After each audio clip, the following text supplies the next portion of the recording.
نے جب بھی پاکستانی میڈیا نے جو کردار ادا کیا وہ ہمیشہ مثبت کیا، اور انڈین میڈیا نے جو کردار ادا کیا وہ ہمیشہ نیگیٹو کیا، اور اس کا صرف ہم نہیں پوری دنیا اس چیز کو جانتی ہے۔ اور ہم نے جس طرح دیکھا کہ انٹرنیشنل فورمز کے اوپر بھی ڈسکس ہوا کہ مور دین 90% جو خبریں ہوتی ہیں، کیونکہ میں نے کچھ دن پہلے کہا تھا بریگیڈیئر نادر میر صاحب کے سامنے کہ 75% جو ہے وہ خبریں جھوٹ ہوتی ہیں، تو انہوں نے کہا کہ یہ کسی انڈین نے بتایا ہوگا۔ دراصل یہ 90% سے بھی اوپر ہے، وہ جھوٹ اور فیک ہوتی ہیں۔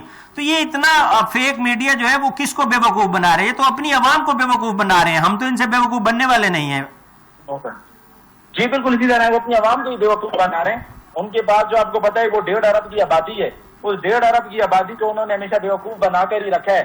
مودی کا اگر آپ کردار اٹھا کر دیکھیں اس کا وہ جو ظالمانہ اور شفاف کردار ہے، مودی عوام کو اس طرح بے وقوف بناتا ہے جب الیکشن نزدیک آنے والے ہوتے ہیں، وہ بھارتیوں کی ہمدردیاں حاصل کرنے کے لیے، وہ بھارتیوں کا جو ہے نا ایک اس طرح کرنے کے لیے، تو اسی طرح کا وہ کرتا ہے۔